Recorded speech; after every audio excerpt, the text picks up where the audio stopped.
Well, hello everybody. Rob Travels with Dottie here, and here we are in Artesia again. Yep. And today's plan is as follows.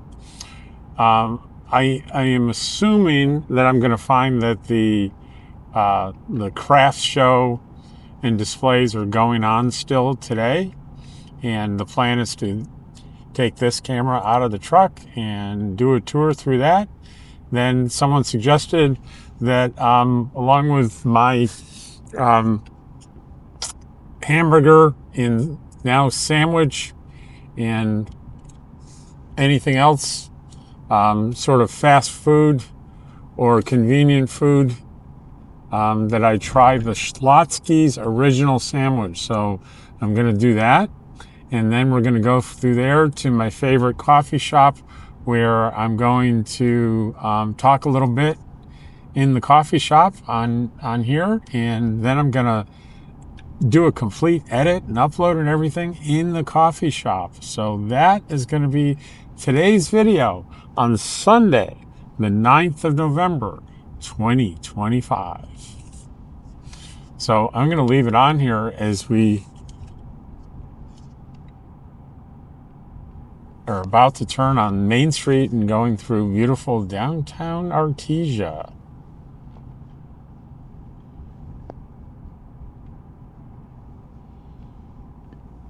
I don't know if you saw that billboard on the left that just went by, but it's a great billboard. Artesia proud. It's against it's a whole side of a building, and it's oil wells and a giant bulldog. And it's obvious why they're proud of the oil wells, but they're also, the Bulldogs are the local sports team. And they are serious about their high school football here, the Bulldogs. Very, very serious about it. They really enjoy it. So I'll have to get to a Bulldogs game someday.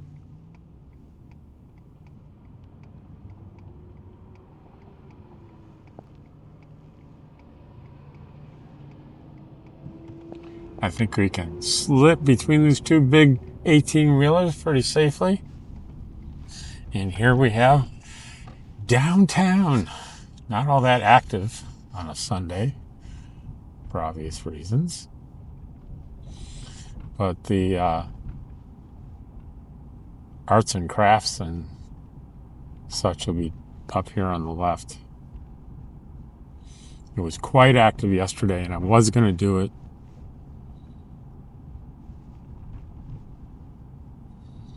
Saturday, but I changed my mind at the last minute, hoping I'd be able to get to do it today.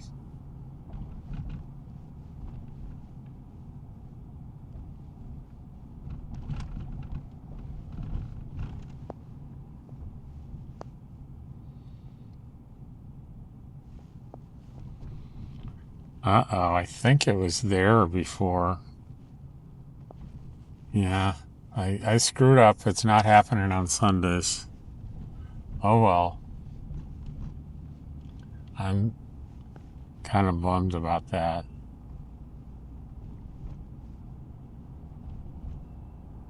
But Schlotzsky's is up here, and we'll go by here, and it's 12:30. It's lunchtime. We'll buy an originals. An original. There must be, I don't know if there's a drive-through here or not. If I've ever been to Schlotzsky's, I have no memory of it.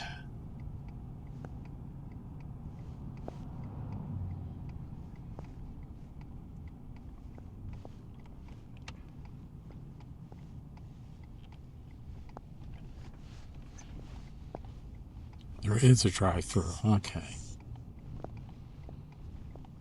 Oh, you know what? I'm going to pull over here because I can pre-order exactly the way I want it on the app. I looked at that yesterday and I completely forgot about it. So I'm going to take a minute here and I'm going to grab my Schlotzsky's app. And where are we? Food. Schlotzsky's.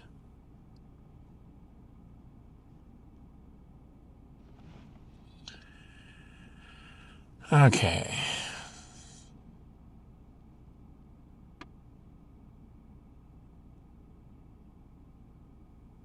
Did I say it's called the Classic? All right. I need. Okay. And those sandwiches. The original is called. I'm going to get a small and remove ingredients. No black olives, no mustard, no pickle. I'm going to get extra cheese.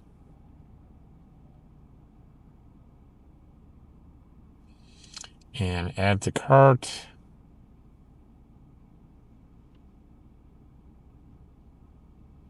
Check out.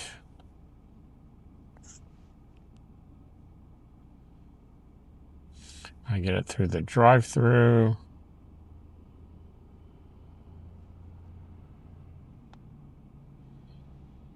$10.62 this is going to cost me. So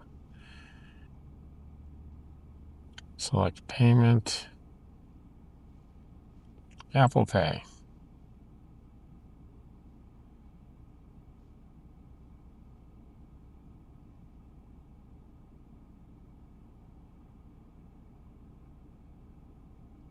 Double click.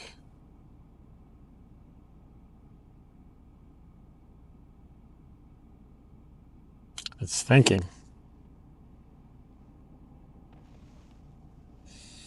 We've got your order. Pickup time 12:41.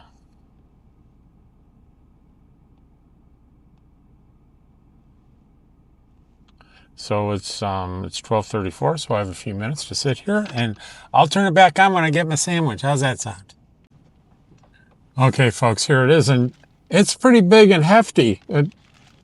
There's a lot of weight to it. So this is how it looks. They've cut it in half, which is really nice that they cut it in half. So give me a second here while I strategically take a bite and not subject you to watching me chew.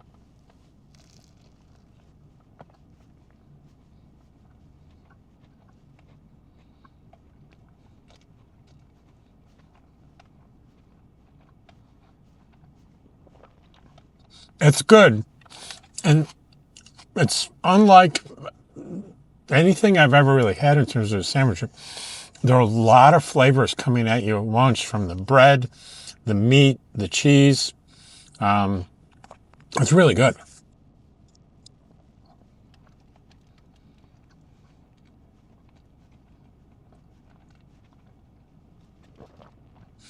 I wish I were more adept at describing flavors, but I've got no complaints. I've got no complaints about the price. The service was great. It was ready. It's still warm.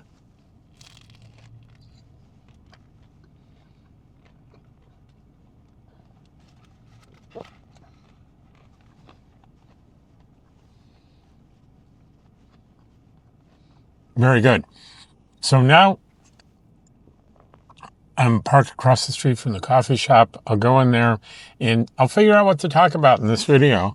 I'll try to come up with something that I think you might be interested in, that I've been thinking about or have experience with. I'll figure something out. I'll be with you in a little while.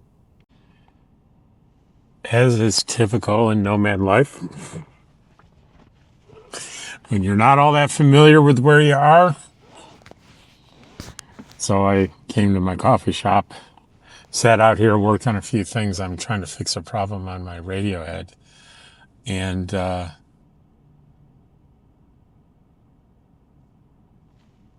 coffee shop's closed on Sundays. So, as my good friend Deborah Dickinson says, have a backup to your backups to your backups. So my backup, I much prefer a local coffee shop. But you know what we're going to do? We're going to go to Starbucks. That's the backup to my backup.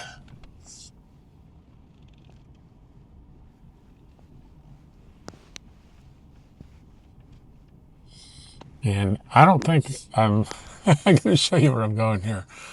I'm trying to go through the back alley there, but if you can see, there's a fence up there that's closed off.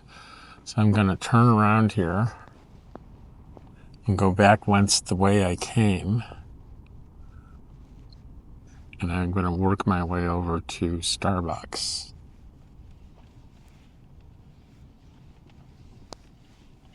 And coming into view here is the coffee shop, Kith Ken. And it really fooled me because they're playing music outside on the sidewalk. But I tried the door and it was closed. And I looked at the sign and it said, no hours on Sundays. So I learned my lesson. So that's the great thing about learning new things in the areas that you're in. You generally only have to learn them once, maybe twice, depending on how old you are.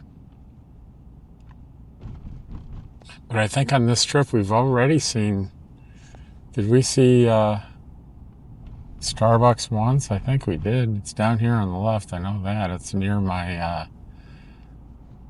my independent grocer, Fenn's Country Market. And there was one we passed, I think it's open, but it's not. It's like a drive up. There's no place to sit. But Starbucks will have plenty of places to sit. It'll probably be fairly quiet. And we can get this done. Oh boy. Another adventure in Travels to Dottie. No, Dottie seemed to not be all that interested in going for a ride today. She and George were kind of doing the Sunday lazy lounging. And so I let her be. And I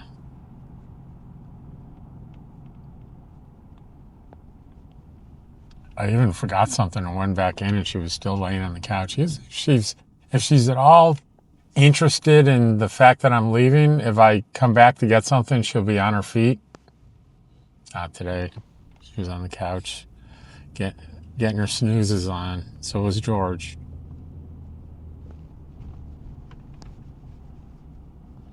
So if you're interested, my problem is with connecting my phone to the radio head. The sound is terrible, and I have an external mic, and the external mic doesn't seem to be working at all. And the research, I said, well, there's probably a software switch somewhere, and there is not, that I could find. And I tried a bunch of different things, and so that's what I was working on.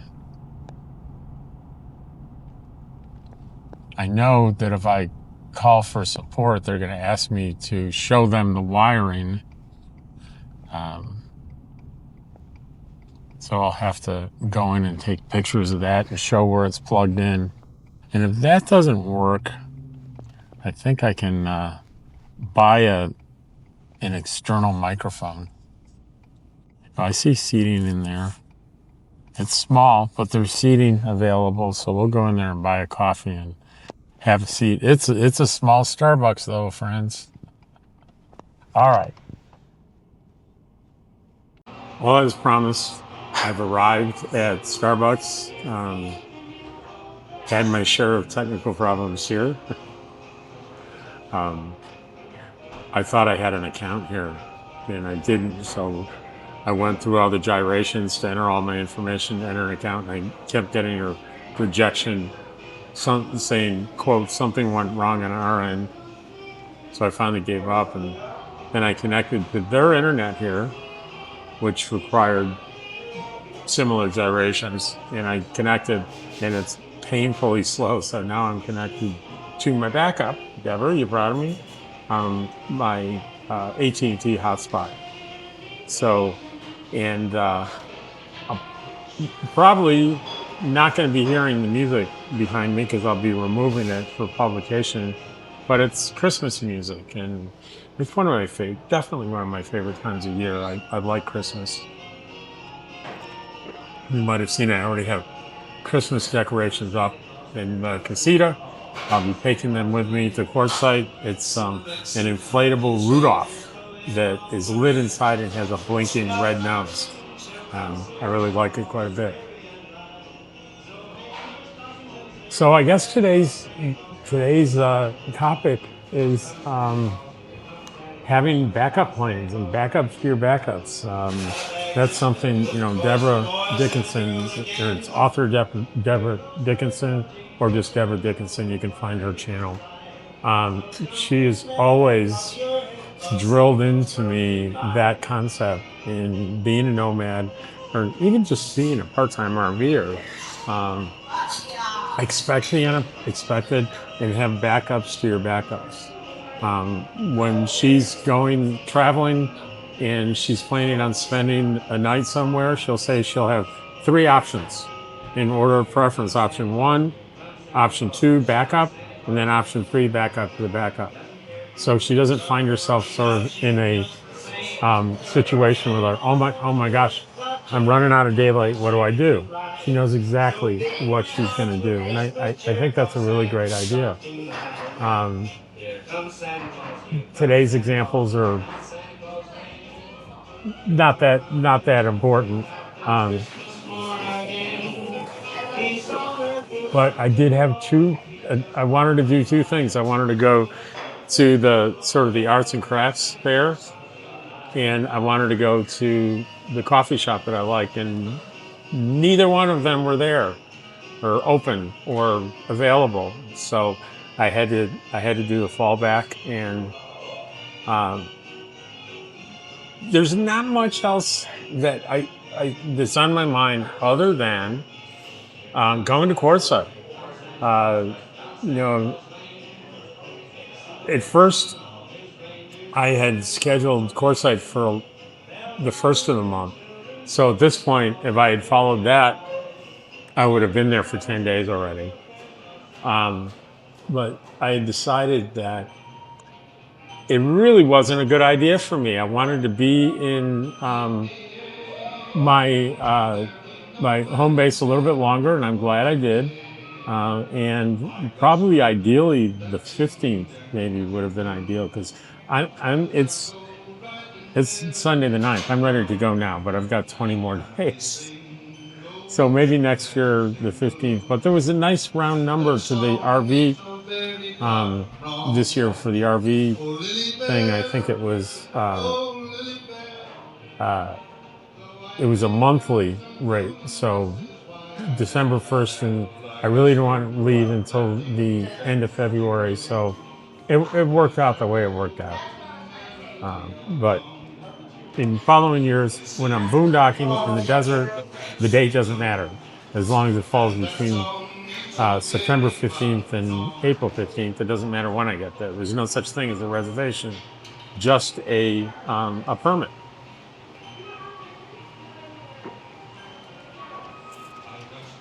And certainly I can tell you that on my experience, 3 years in a row, November 1 is too early if you're boondocking, because it can be hot that first week of November. And I've been there, I've done it. I'm not going to do it again. The ideal time is around the 15th or later of November. You're going to get that nice cool weather.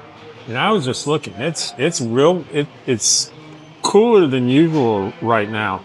A lot of people that were there earlier, like in October, were complaining about the heat, but I bet they're not complaining now, because if I go and look at Quartzsite right now, all right, come on, take me seriously here, Quartzsite.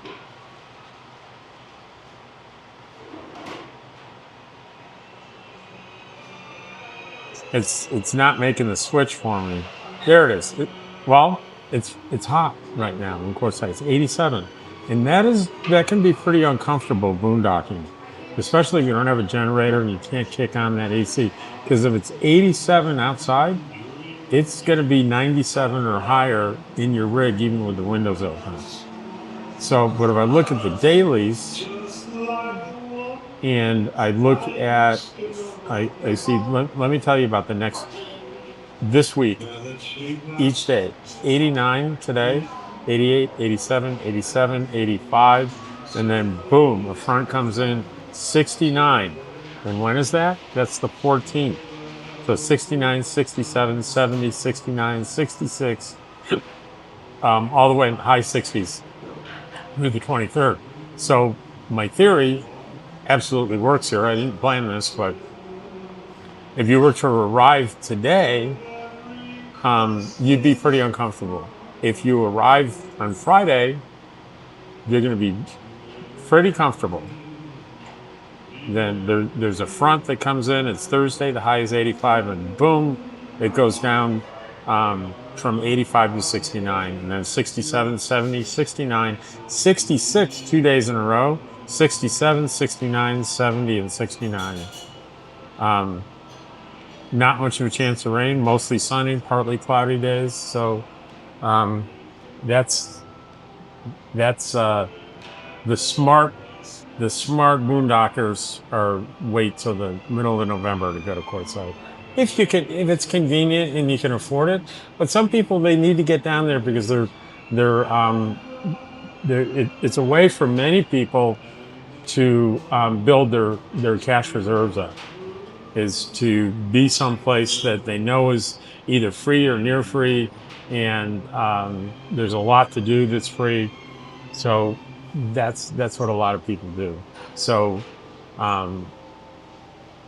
if you have a choice, though, if you're lucky enough, like me, fortunate enough to have a choice, November 15th, and I'd start thinking about getting out of Dodge very early March, because March you could start to see those temperatures go back up.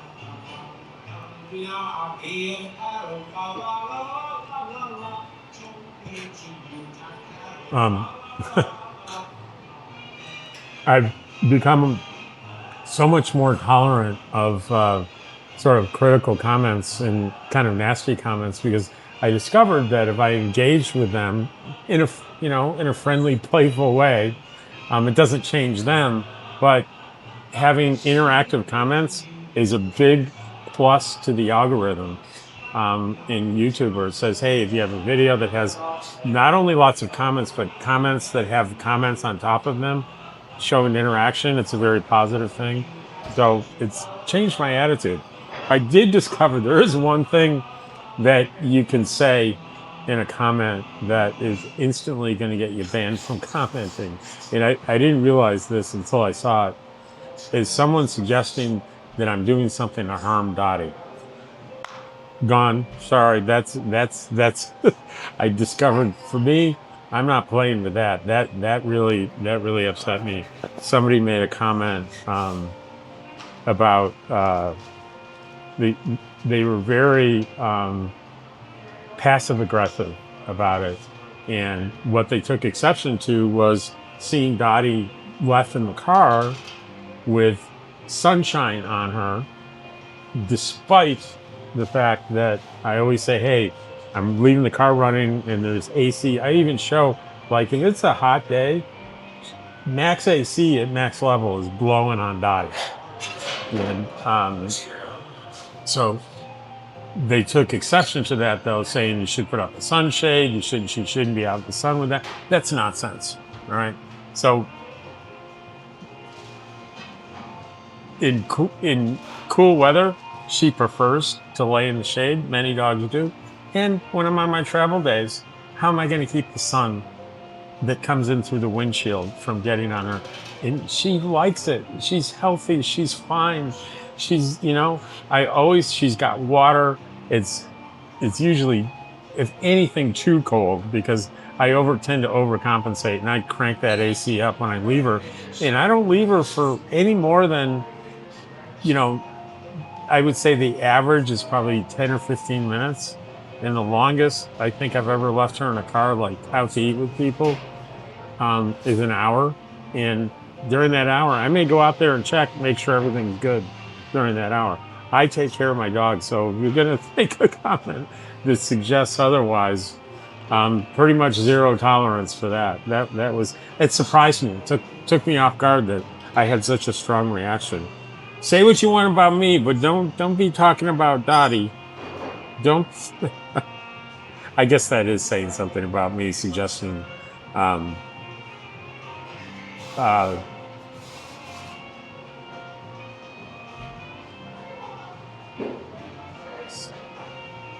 um, but stuff about Dottie that I don't like. That's a sensitive. I'm sensitive about that. I am. Um, and I have to mention again, people have been. I haven't really gotten any direct criticism on this, but the video I did, Quartzsite's Friendliest Camps, How to Find the Spot in the Q Camp, I recycled the video from I did last December, where I actually got in the truck and showed you in La Posa South how to get to these two camps. And I kind of did a little interview with Randy, talked to a couple of people at Q Camp. And it was really a comprehensive way on how to find these camps and how to join them. And I thought this would be a really good thing for people to see. So I took the original footage with a new thumbnail and title and re-released it as a duplicate. And I did put it through my my editing software and put it in the beginning of it. This is a repeat video from last December 20, but I said exactly what was going on. And so there was the version that, the original version, and then the version with the verbiage on it. I mixed them up. I uploaded the wrong one. By the time I figured it out, there were thousands of views on it, almost 2,000 views on it. It really messes you up, especially if you have a video with momentum. If you take it down and re-upload a new one, you really, I think, take a big chance of destroying that momentum. So I did a pinned comment, and people did notice, especially since I said, well, today's December 5th. I can't remember what I said the year, but people knew it wasn't December 5th. And then people that have been watching me a long time were going, wait a minute, this seems awfully familiar. Well, that's because you saw it last year. But the target audience were really brand new people. And so I got overwhelming positive feedback for that. The only regret I have is I didn't upload the right version where I clearly stated, because I don't like the idea of being deceptive to viewers in any way. That's really a pet peeve.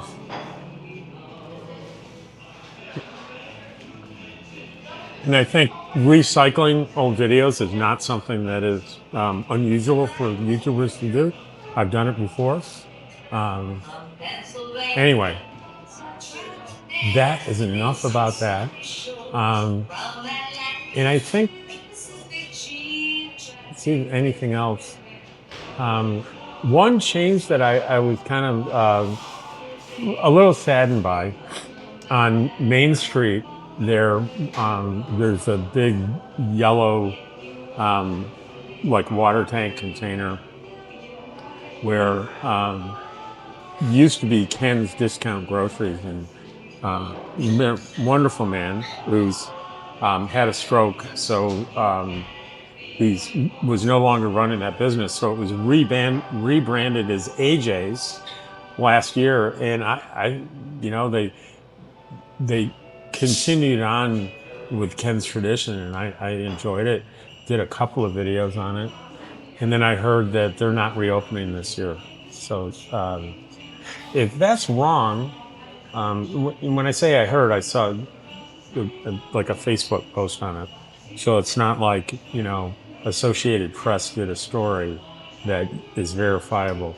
But I usually, if someone puts out information like that and it's flat wrong, you're going to see people hopping on and into the comments and saying so. But if you know that that's wrong, feel free to come on and say so here, because I hope I'm pretty good with you all, telling you when I'm confident and I know something to be true, and that versus when I'm saying something like this where I heard a rumor, and that's basically what I'm saying. I think the yacht club is open. And it was closed for a while for a big part of the season, beginning of the season last year, and I never got to go last year. But it's under new owners. Not sure whether it's the same new owners as last year or not. But I saw a menu. Went out. The menu looked pretty good. It looked a little pricey, but where are we? 2025. If grocery prices are going up, then restaurant costs are going up too. So they have to pass them on, which is sad. I'm looking forward to going back to Silly Al's Pizza and Outback Pizza. I think it's really unusual that this little tiny town that has these two really good pizza places that are there's subtle differences in the pizza, and I like the differences in both places. Like if you like this sort of more chewy, a little bit thicker crust pizza, then you're gonna Silly Al's is where you're gonna want to go. If you like the thinner crust, maybe a little crunch on your crust, then Outback is, and they're basically on the same road. They're on Main Street. And Silly Al's, because they've been around for so much longer, tends to be quite a bit more busy and longer waits, in particular in January. So I will often make a decision just for that reason to go to Outback. And they'll be busy too, but not quite as busy. And they're I think a larger percentage of their business is takeout business, and more sit down at Silly Al's. But just remember, with any of the restaurants in Quartzsite, especially during the peak seasons, mid-December through the end of January, just remember you're on vacation. You're not going to a restaurant to get in and out quickly. You're just have the attitude, I'm going in to hang out with friends and maybe meet new people, things of that nature, and just have sort of that laid back, retired attitude. Because in Quartzsite in January, you're going to be waiting in lines a lot. Just resign yourself to that. If you have that expectation, you're going to have a much better time.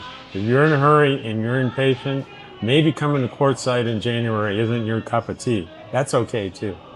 Anyway, thanks for watching. I appreciate the views and I appreciate you. And I'll see you tomorrow.